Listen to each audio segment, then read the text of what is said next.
Trump terrorist rioters murdered Brian D. Sicknick while calling him and others traitor for defending the Capitol building, which is their fucking job. This group of people were wielding metal pipes and other weapons as a mob.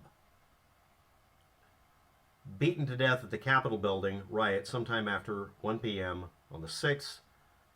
Died on the 7th, 9:30. Cause of death was listed as a stroke. While physically engaging with the protesters, he was struck in the head by a rioter, beating his brains in. A Trump fan did this. He returned to the police station and collapsed.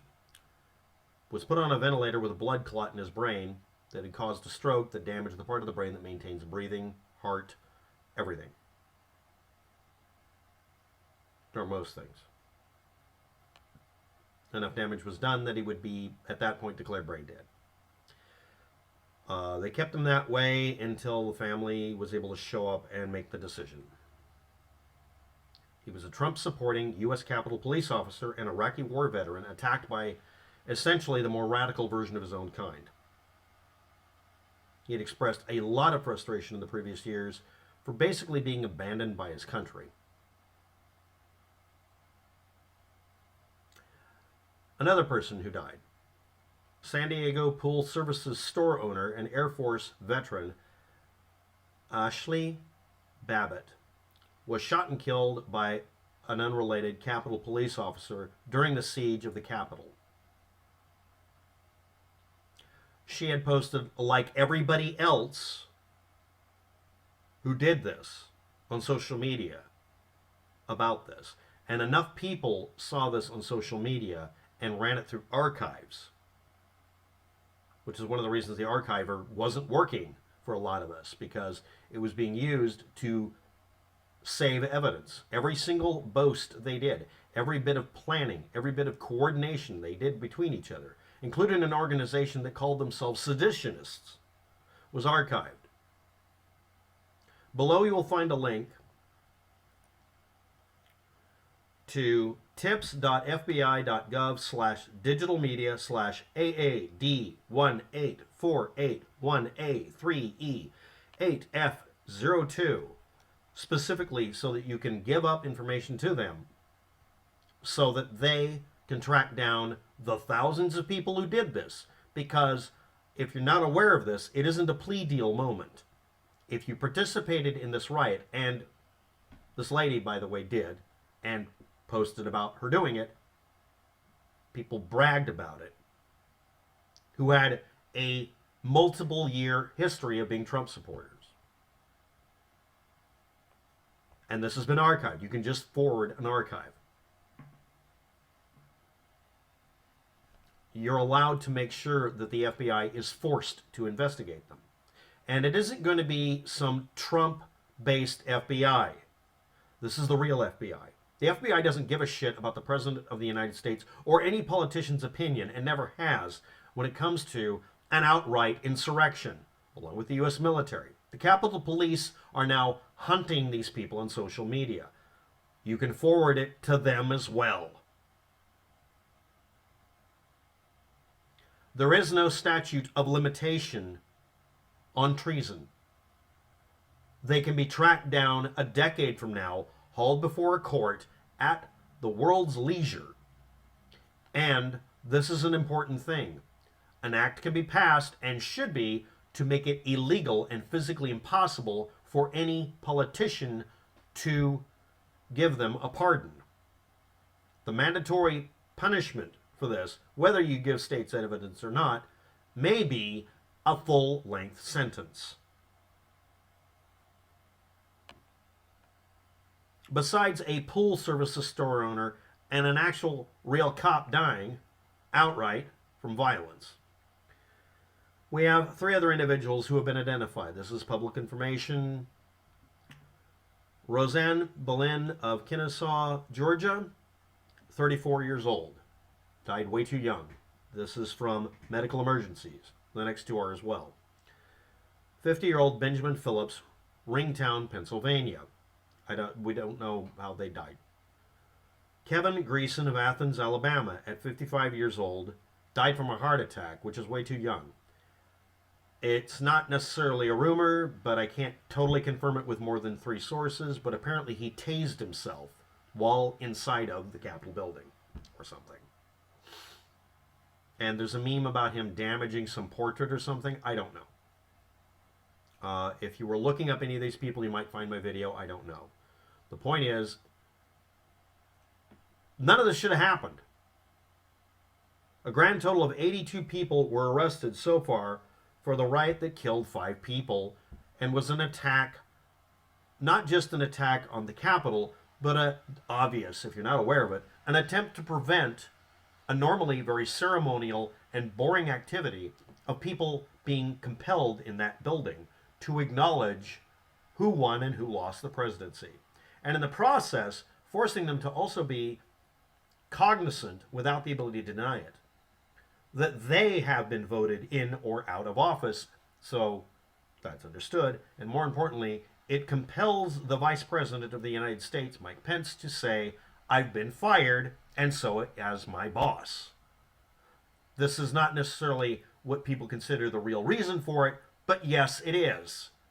It's a public acknowledgement compelled by law that the Vice President has to read the results, because he's one of 2 people or part of a ticket of the Trump presidency. This is a law that's been in place for a long time, or a rule. And his job is ceremonial. He has no power. He is put in a position of having no power. He's compelled to be in the room, and he has to read the results. And that's not supposed to be him eating crow. No, that's an empowerment moment where he's supposed to just throw out votes, because there's totally not a reason for a Democratic vice president to do that the next time. I encourage Kamala Harris, when this happens, to act like she has the power to ignore any votes 4 years from now. I want her to. I want the entire Republican Party to have everything they wished that they could get away with done to them, and then asked, are you going to do this again? Because if you don't say no, we're going to do it again next time. That's not going to solve anything. That's vengeful thinking. That doesn't get anything done. Feels good to say it, but that's a hellscape I don't want to be in, because we're in it now.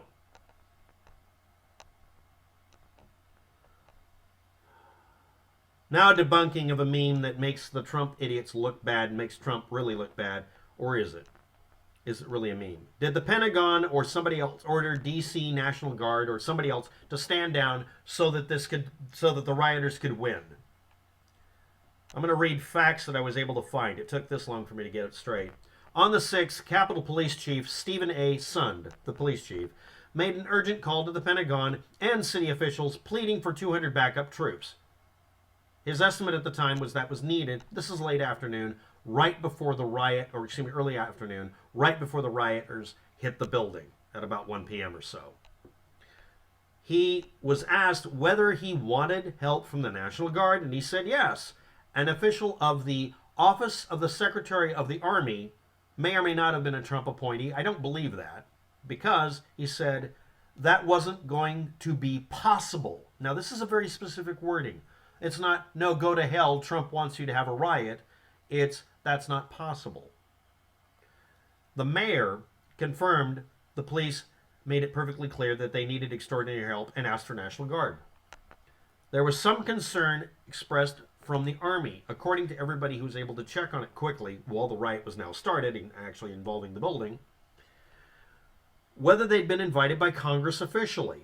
Because unless Donald Trump says, come down here so I can hold a Bible up that I've never read a page out of, they're not allowed to break the rules. And the rules are the military isn't supposed to lay siege to Congress or the Senate. That's a rule. They have to invite him in. The House and Senate, I don't know if you know this, but the President of the United States isn't allowed to address this august body or group of bodies without being requested. They don't have to let him in the building. It's a separation of the different powers, one of the 3 branches.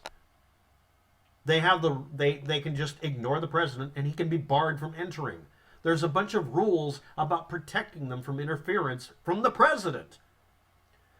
But as you've seen, the president can go around any of these rules for any city, county, or state, or the Pentagon, or any place else and say, I want military presence when I go out with a Bible. Did he do that? No. Because he was telling them to do this. But did his lackeys in the Pentagon contribute? Let's continue. The Army said, we haven't been invited by Congress. Even though obviously it seems that way, we haven't been invited. I think Congress will make a rule now that if they're literally being laid siege to, the military has to come in and defend their life and repel the attack. Both. And they were concerned what it would look like to have armed, uniformed military personnel on the grounds of the Capitol. I don't know if you understand that, but even National Guard has a concern of showing up and looking bad for a simple reason. It's called Kent State. Whenever they show up, if they're put in a position of defending an area against rioters or protesters, the one requirement you may not realize is the National Guard, by its nature, is the militia. They're required to fucking be armed most of the time, and one shot being fired causes a chain reaction sometimes. They're reluctant to do this, but they'll do it if they're demanded. But they have to get a demand from, oddly enough, the people who are being attacked and can't get to their cell phones in some cases, and Trump. The Guard would backfill D.C. police positions away from the building, trying to ensure the use of military force remained constrained. The Guard carried out a narrow, unarmed mission, as requested by the city's mayor, to help handle traffic ahead of planned protests, and would shift to being a replacement police force for generalized stuff, just to keep the peace, while the police would go in and defend it. The police would have to show up in riot gear and know to do so. Look at the video. How many of them are wearing actual riot gear so they can actually do something? How many have the real tools needed to repel literally a mob of thousands of people bent on breaking down doors and saying that they want to kill people? Overtly on social media for weeks before, including a group of people calling themselves overtly seditionists. That was the name of the Facebook group, something seditionists. Trying to ensure this military force remained constrained. Higher up leaders in the Pentagon then evaluated the request again, activated full DC Guard, in addition to calling in governors of other states and asking them to do it because they can't make them provide the National Guard, because again, this is the actual militia. It can be called to defend DC or any other place. Every state can offer. But it has to be done in that order because they're a military force. There's a rule against having the military act as a police department unless requested. And they were requested, so they did so. This is all bypassed if Trump says, show up and basically kick the shit out of people because I need it quiet and an open street so I can have people take a picture of me while holding up a Bible I've never read. Priorities. God Emperor Trump, Caesar, got what he wanted. He and his secondary, not Pence, Giuliani, called for violence. They all did. No, he wasn't really mincing words. He was just making sure he wouldn't be able to be literally arrested. So he'd have to issue himself another fucking pardon. Review. A cop died as well as this lady who was from San Diego. One guy tasered himself. The cop died by blunt force trauma to the head because a Trump supporter beat his brains in. She died because she wouldn't obey an order, back off from the door. And the person who fired may have fired and be completely guilty of doing something terrible. I'm waiting for the evaluation of it. We only have 1 or 2 angles now. I don't know what happened. None of this should have happened. No one should have died. Trump did not call out the Guard by overruling everybody like he did when he wanted to do a fucking photo op with a Bible that he'd never read. Your false god king, your antichrist, did this and is completely responsible for it. And today he threw literally everybody under the bus. Trump supporters view themselves one way. He says they are rioters and evil people. People are trying to say that all the rioters are Antifa, but every one of them left a gigantically huge social imprint saying they're Trump supporters. It's such a lame thing, I'm not even debunking it. They debunk it. They're actively telling people, no, I'm not part of Antifa, I'm part of your group.